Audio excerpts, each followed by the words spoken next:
नमस्कार दोस्तों। Environment science के सबसे बेहतरीन प्लेटफॉर्म इन्वायरो अकेडमी पे मैं सतेंद्र चौधरी आप सभी का एक बार फिर बहुत बहुत स्वागत करता हूं। दोस्तों, जैसा कि आप सभी लोग जानते हैं कि अभी हम इस सीरीज़ में 2020 सितंबर में जो एग्ज़ाम हुआ था उसके क्वेश्चन पेपर के इम्पोर्टेंट क्वेश्चंस जो हैं वो डिस्कस कर रहे हैं। इस पार्ट में भी हम कुछ महत्वपूर्ण क्वेश्चंस डिस्कस करेंगे और कुछ इम्पोर्टेंट पॉइंट्स हाईलाइट करेंगे जो कि आपके अपकमिंग एग्ज़ाम के लिए बहुत ही इम्पोर्टेंट हैं। जो लोग पहली बार हमारा लेक्चर देख रहे हैं उनको मैं बता दूं, मैं Satendra Chaudhary, environmental research scientist, environmental consultant, environmental educator. यहाँ पे थोड़ा सा मैंने अपनी क्वालिफ़िकेशन के बारे में लिखा है, आप हमसे जुड़ सकते हैं।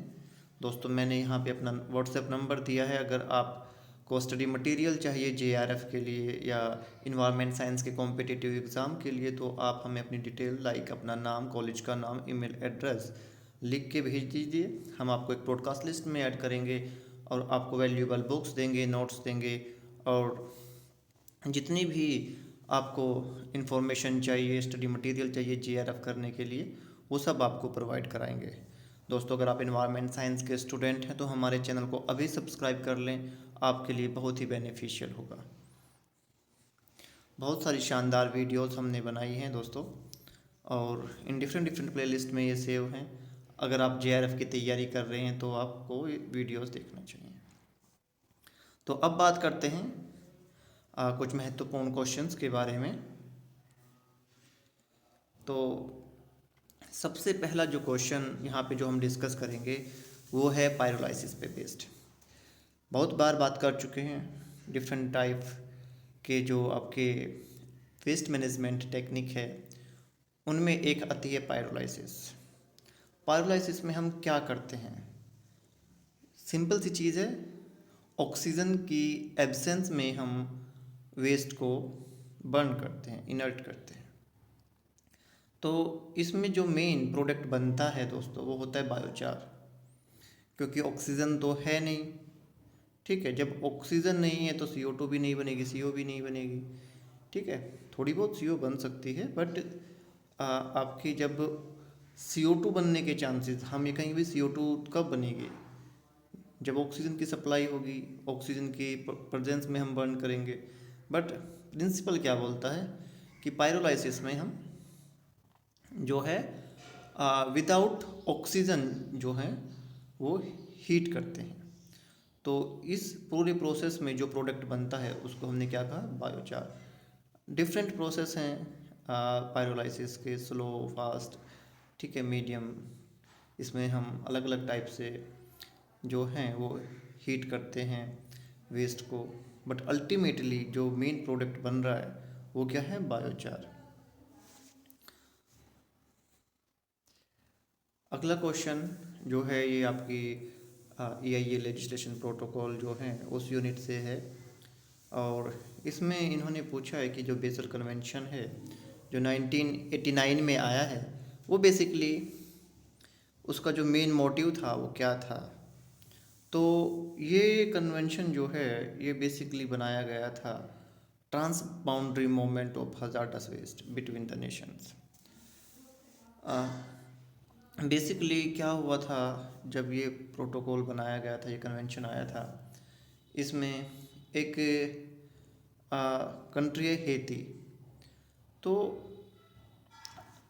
वहाँ पे जो US है उसने फ्लाई ऐश को डंप किया, और अकॉर्डिंग टू ए डॉक्यूमेंट लगभग 200 200 नाम से या 200 प्रोडक्ट के नाम से फ्लाई ऐश डंप की गई थी। सुनने में शायद कम लगे 200, बट एक फ्लाई ऐश है, उसको 200 नाम दिए गए कि भाई ये फर्टिलाइज़र है, ये इस काम आता है, ये इस काम आता है, ऐसे करके। तो 200 प्रोडक्ट बनाए गए, उसके 200 नाम से उन्होंने हेती में डंप किया था अपना फ्लाई ऐश। उसके बाद से ये कन्वेंशन बनाया गया था, बेसल कन्वेंशन, कि भैया एक नेशन से दूसरे नेशन में अगर आप हज़ारडस वेस्ट मूव कर रहे हो तो आपको परमिशन लेनी पड़ेगी, प्रॉपर गाइडलाइन दी गई हैं, प्रोटोकॉल बनाए गए हैं, उनको फॉलो करके ही ये चीज़ मूवमेंट जो है वो पॉसिबल है। काफ़ी इंटरेस्टिंग डॉक्यूमेंट था, ठीक है। थोड़ा सा आप इसके बारे में पढ़ेंगे, बेसल कन्वेंशन कब आया, क्या ये चीज़ है।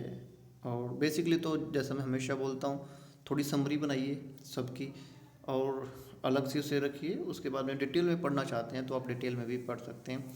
बट काफ़ी बार इस पे क्वेश्चन आया बेसल कन्वेंशन पे, डिफरेंट डिफरेंट कन्वेंशन पे आपको क्वेश्चंस आते रहते हैं।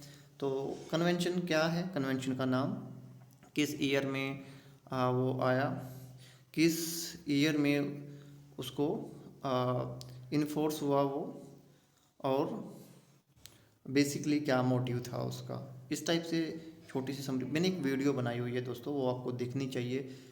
उसमें डिफरेंट डिफरेंट प्रोटोकॉल्स के बारे में मैंने ऐसे ही समरी बनाई हुई है, और हर बार उस वीडियो से आपको एक या दो क्वेश्चन ज़रूर मिलता है।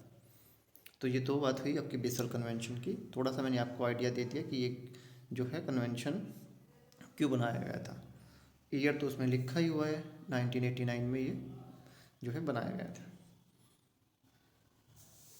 अगला क्वेश्चन जो है वो असर्शन और रीज़न पे बेस्ड है। बहुत ही आसान सा क्वेश्चन है, मेरे हिसाब से सभी ने सही किया होगा। The risk from the radioactive liquid waste are cause under the decontamination, solidification and disposal procedures. और रीज़न क्या है इसका, जो chemical in radioactive liquid waste are hazardous in nature. तो दोनों स्टेटमेंट करेक्ट हैं, और जो एक्सप्लेनेशन दी गई है वो सही है इसकी। तो ऑप्शन ए जो है इस क्वेश्चन का सही आंसर है।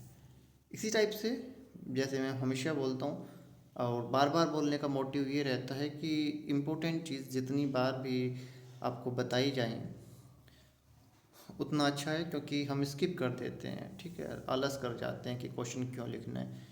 दोनों लाइन बहुत ही इम्पोर्टेंट हैं, ठीक है। इन्होंने डिकन्टामिनेशन, सोलिडिफिकेशन, ठीक है, दो वर्ड यूज़ किए हैं। तो अगर आप ये पूरी लाइन पढ़ेंगे तो आप देखेंगे कि इससे बहुत ही बेहतरीन क्वेश्चन डिज़ाइन हो सकता है। हो सकता है नेक्स्ट पेपर में आपको इस टाइप का कोई क्वेश्चन देखने को मिले। अगला क्वेश्चन पेस्टिसाइड से रिलेटेड है कि बेसिकली पेस्टिसाइड जब रिलीज़ होते हैं तो उनका क्या फेट होता है।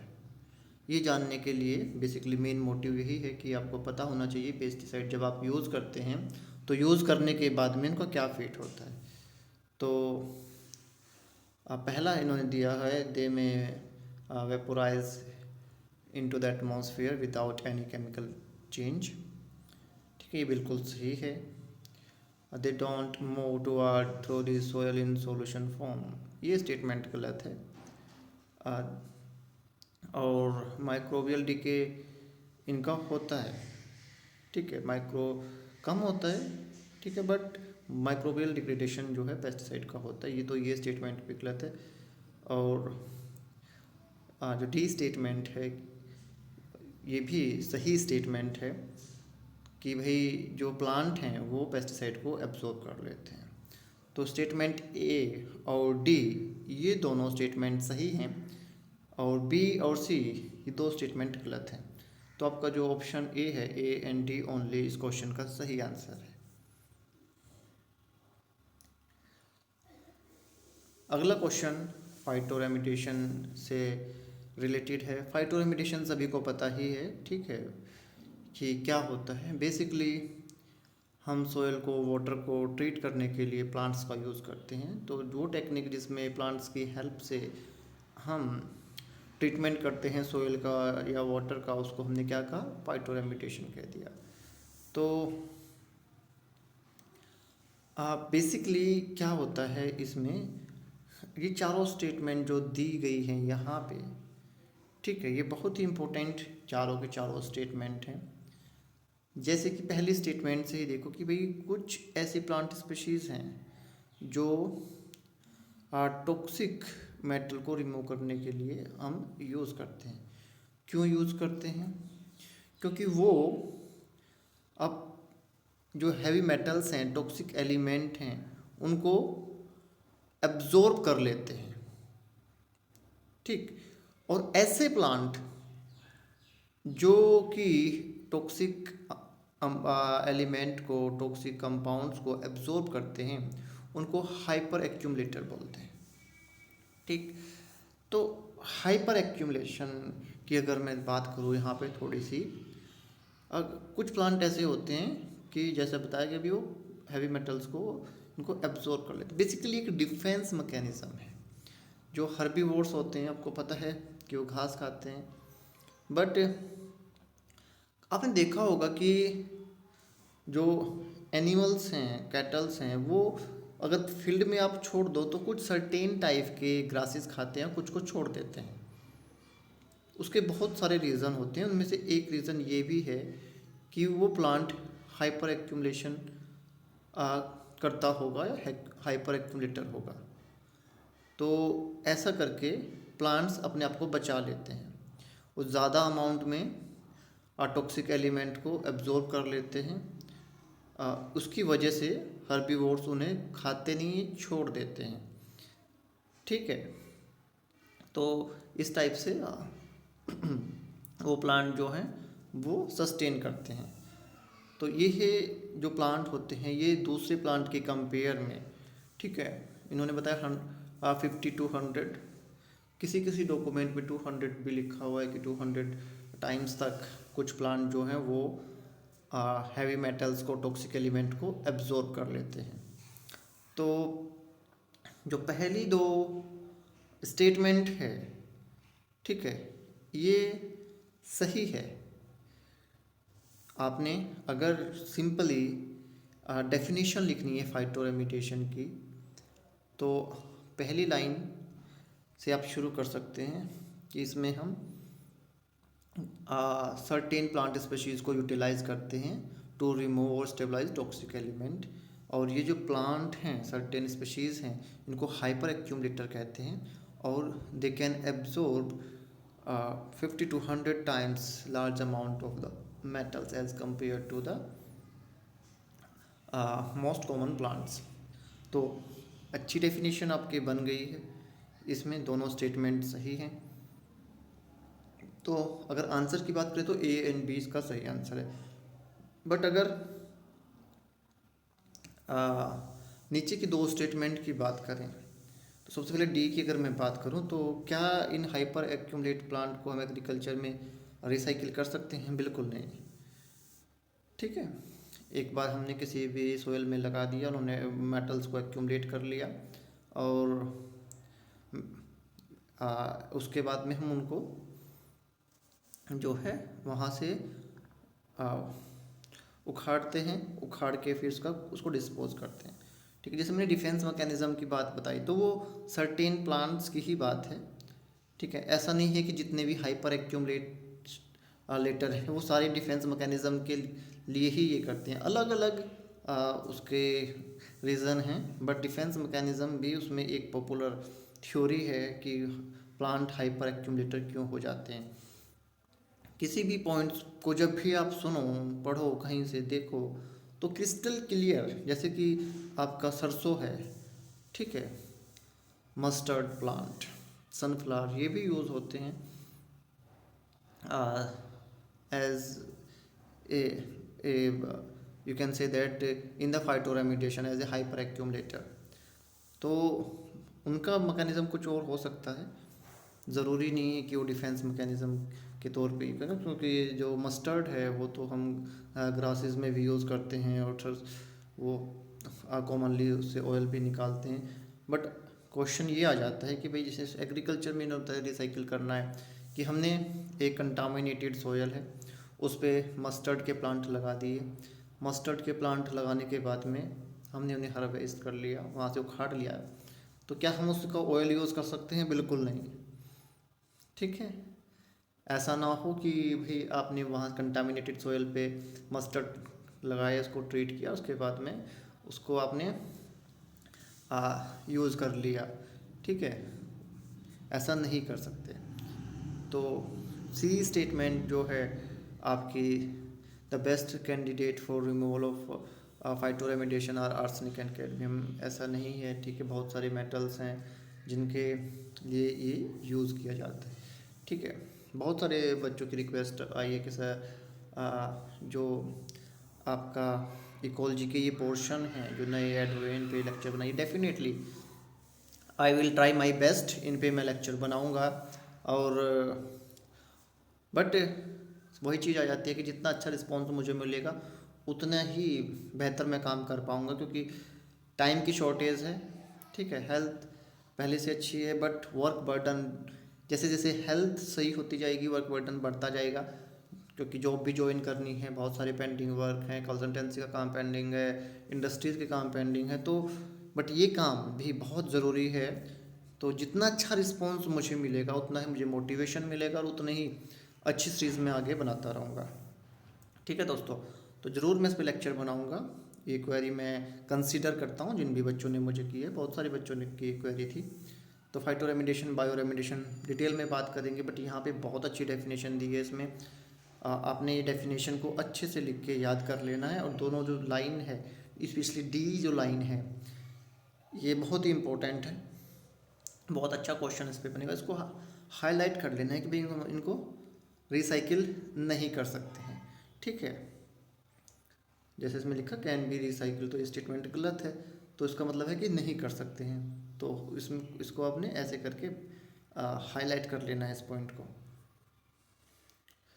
अगला क्वेश्चन जो है, इसमें डिफरेंट डिफरेंट इंस्ट्रूमेंट दिए हैं, उनका फंक्शन बताया है।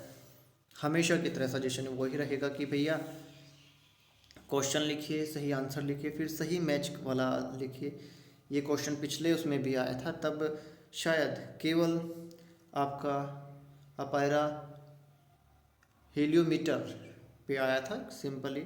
इस बार 4 कंपाउंड 4 इंस्ट्रूमेंट दिए हैं और इनके फंक्शन इन्होंने दिए हैं, ठीक है। लक्स मीटर सभी को, ये चीज़ तो बड़ा कॉमन सी है। ये किस लिए यूज़ होता है? To measure the visible light flux, ठीक है। ऐसे ही कैम्बोल स्टॉक रिकॉर्ड जो है, ये आपका सनसाइन ड्यूरेशन के लिए यूज़ होता है। और आपके बाकी दो जो हैं, अगर आपने मतलब देखिए कि सही मैच अगर आप देखें, तो अगर आपको लक्स मीटर की डेफिनेशन भी पता है तो ही सिंपल ये क्वेश्चन आपका सही हो जाना था। लक्स मीटर तो बहुत ही ईजी है, ठीक है। 4 ऑप्शन में आप देख रहे हैं, केवल एक ही ऐसा है जिसमें लक्स मीटर की जो फंक्शन है वो सही दिया हुआ है। तो जो ये क्वेश्चन होते हैं, ये एग्जैक्ट डेफिनेशन कहीं से उठाते हैं, और जिस बुक से ये डेफिनेशन उठाते हैं, तो नेक्स्ट क्वेश्चन अगर उन्होंने इस चीज़ पे बनाना है तो उसी बुक का रेफरेंस लेते हैं। ये एक कॉमन साइकोलॉजी है हमारी, कुछ ही स्टैंडर्ड बुक से पेपर बनता है। तो लिस्ट 1 लिस्ट 2 का सही मैच करके आपने इसको लिख लेना है दोस्तों, याद कर लेना है, ठीक है। मैं रिपीट क्वेश्चन कहूँगा उसको, पिछले पेपर में भी आया था, इस पेपर में भी आया है। बस पिछले पेपर में सिंपली आपको क्वेश्चन दे दिया था, इसमें लिस्ट मैच का दे दिया है। ऑप्शन 3 इसका सही आंसर है इस क्वेश्चन का। तो ऐसे सिंपली क्वेश्चन लिखिए, 4 ऑप्शन लिखिए, सही आंसर कीजिए, फिर सही मैच वाली लिस्ट बनाइए, ठीक है दोस्तों। डॉप्सन यूनिट, ओजोन पढ़ते हैं तो सबसे पहले यही दिमाग में आता है कि भाई ओजोन को की थिकनेस को किस यूनिट में मेज़र किया जाता है, यही पढ़ते हैं। कोई भी स्टैंडर्ड बुक हो, कहीं से भी आप पढ़ो, ठीक है। जो डॉप्सन है वो 100 होता है आपका 1 मिलीमीटर का, या ये कहिए कि आपका 100 Dobson is equal to 1 millimetre, ठीक है। 100 डॉप्सन जो है वो 1 मिलीमीटर के बराबर होता है, यानी कि एक जो डॉप्सन है वो 1 मिलीमीटर का 1/100 पार्ट होता है। तो बहुत ही इम्पोर्टेंट क्वेश्चन है, जब भी डॉप्सन यूनिट पढ़ो, या 1 मिलीमीटर में मैंने इसे बताया, फिर ओजोन की थिकनेस कितनी है, और आपकी कब आप कहेंगे कि ओजोन जो है वो डिप्लीट हो रही है, जब उसकी थिकनेस कितनी रह जाए, जब हम उसे कहेंगे कि ओजोन डिप्लीशन। तो आपको 2 क्वेश्चन मैं दे रहा हूँ यहाँ पे।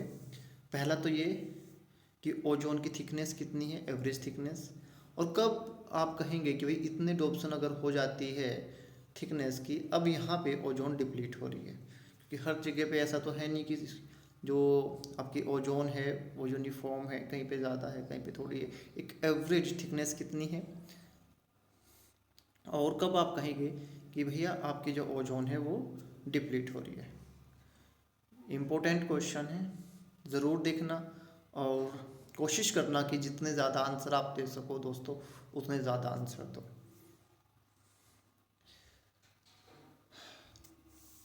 ये क्वेश्चन पहले भी आया था, सिंपल सा क्वेश्चन है वोल्केनिक इरप्शन पे। इसके मैंने एक लिस्ट बना के एक फोटोग्राफ पिक्चर भी लगाई हुई है उस स्लाइड पे। सबसे ज़्यादा H2O निकलता है, उसके बाद में कौन सी गैस इमिट होती है, CO2। पिछले क्वेश्चन में क्या पूछा था, ये पूछा था कि सबसे ज़्यादा क्या रिलीज होता है। अब क्या पूछ लिया, सेकंड नंबर पे कौन सा है। चीज़ें वही हैं, डाटा वही है, ठीक है ना, ज़्यादा फेरबदल नहीं हुआ है। पहले सबसे ज़्यादा क्या इमिट होता है वोल्केनिक इरप्शन से पूछ ले कि सेकंड पोजीशन पे क्या है। तो अगर आप जिसने ये पढ़ा है कि CO2 वाटर सबसे ज़्यादा इमिट होता है, उसको ये भी पता है कि CO2 उसके बाद में इमिट होता है। आसान क्वेश्चन था, ये भी सभी ने सही किया होगा। दोस्तों यही कहूँगा मैं आपसे कि जितना ज़्यादा अभी आप पढ़ेंगे मेहनत करेंगे उतना आप लोगों के लिए बेहतर रहेगा। क्वेश्चन डिस्कस करेंगे, सारे क्वेरी मैं ले रहा हूँ, जो जो क्वेरी आ रही हैं जिस पे आप वीडियो चाहिए डेफिनेटली मैं पूरी कोशिश करूँगा। बट आपका रिस्पॉन्ड मिलना, आपकी मेहनत करना ये बहुत ही ज़रूरी है। तो लगातार सीखते रहिए, मुस्कुराते रहिए। मेरी बेस्ट विशेज़ आपके साथ में है। God bless you, thank you.